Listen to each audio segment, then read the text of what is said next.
anak kelas 1 SDN Setra Daweik 1. Kita akan memasuki tema 2, subtema 4, gemar membaca.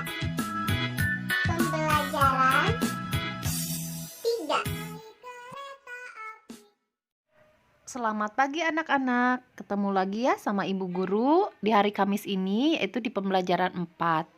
Lihatlah Benny dan teman-temannya, mereka sedang apa ya?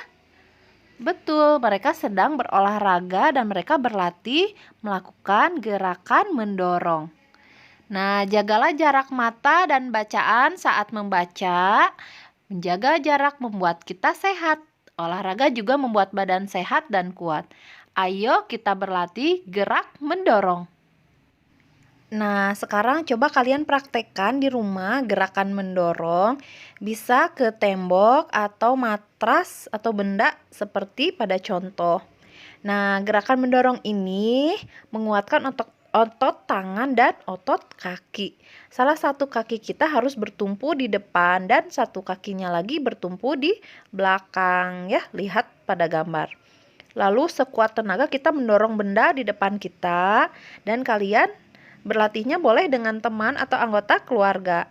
Tapi ingat ya sayang, bukan mendorong teman kalian, tetapi mendorong benda atau dinding di depan kalian dengan pengawasan orang tua. Nah, sekarang perhatikan gambar di bawah ini. Kita sama-sama beri centang atau ya beri tanda V pada posisi yang tepat dilakukan saat membaca dan menulis. Lihatlah ini Udin.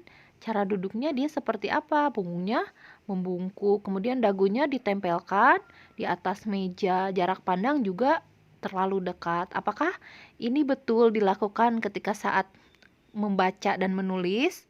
Tentu tidak ya, itu salah. Kemudian lihatlah Dayu. Dayu juga posisinya punggungnya tidak lurus atau membungkuk, sama dagunya diletakkan di atas meja. Itu posisi yang salah. Nah, kemudian Udin, lihatlah duduknya punggungnya lurus, jarak pandang antara buku dan mata juga seimbang. Nah, itu cara atau posisi yang tepat saat membaca dan menulis. Jadi, posisi duduk Udin betul. Kemudian, posisi duduk Siti sama, punggungnya lurus ya, tegak, jadi tidak membungkuk betul. Kemudian, Benny. Nah, Benny juga bagaimana itu punggungnya lurus sama jarak pandang juga saat menulis seimbang. Berarti betul ya. Nah, yang terakhir Lani. Nah, Lani juga sama. Jarak pandangnya seimbang. Dagunya tidak diletakkan di atas meja dan punggungnya lurus. Jadi posisi duduk Lani betul. Nah, seperti itulah kira-kira duduk yang baik dan benar saat kita membaca dan menulis. Nah, anak-anak selanjutnya adalah Siti dan Lani mengamati sebuah buku cerita. Mereka kagum melihat gambar-gambar yang ada. Gambar-gambar pada buku disebut ilustrasi. Di dalam buku cerita selalu ada ilustrasi. Nah, Bu Guru, apa itu ilustrasi? Ilustrasi itu sama dengan gambaran atau bayangan ya. Lihatlah gambarnya, ada gambar apa tuh? Kancil dan buaya. Mereka sedang apa ya kira-kira? Nah, yang pertama ada gambar kancil sedang berada di pinggir sungai. Kancil ingin menyeberang ke pulau yang lainnya ya, atau tempat yang lainnya, tetapi dia tidak bisa berenang. Kemudian kancil berpikir bagaimana cara menyeberangnya. Tiba-tiba kancil kaget, di hadapannya ada buaya.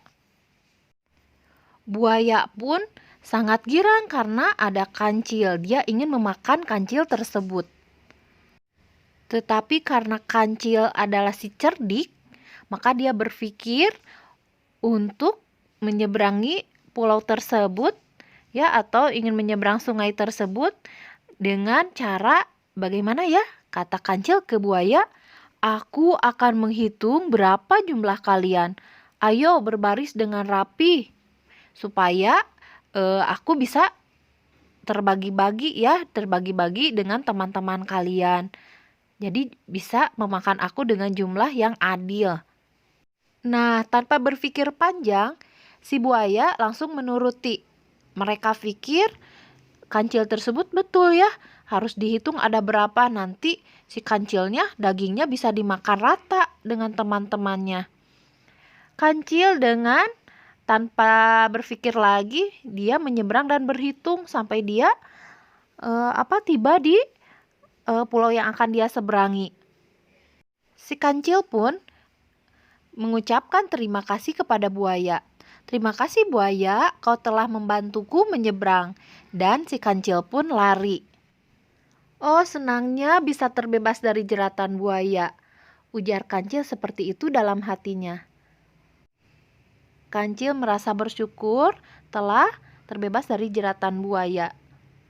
Dan buaya baru menyadari bahwa mereka sudah tertipu dengan akal cerdik dari si kancil. Nah, hari ini kalian sudah belajar tentang cerita dengan ilustrasi atau gambar.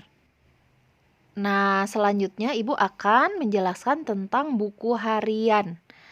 Ibu guru membacakan buku hariannya. Buku harian berisi kegiatan sehari-hari. Ibu guru selalu menuliskan kegiatannya di buku harian. Ibu guru senang membaca buku hariannya. Nah, kalian pun bisa memiliki buku harian. Buku harian itu berisi tentang kegiatan kalian sehari-hari. Membaca buku harian sangat bermanfaat. Kita dapat mengetahui kegiatan yang telah dilakukan. Kita juga dapat menuliskan perasaan. Apakah kalian punya buku harian? Yuk membuat buku harian dengan ibu guru ya.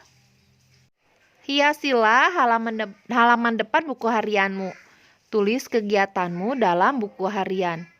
Nah, bebas ya di cover depannya atau di halaman depannya kalian bisa mengkreasikan atau menghias judul buku harianku.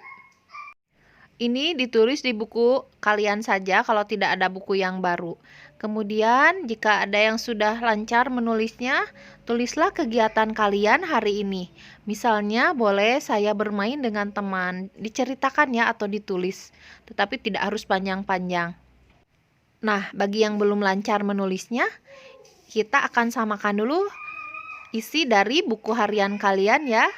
Perhatikan apa yang ibu guru tulis berikut ini. Nah, ibu sudah mencontohkan isi dari buku harian. Ini bisa ditulis untuk yang masih belum lancar menulisnya atau membacanya. Kita sama-sama membacanya ya.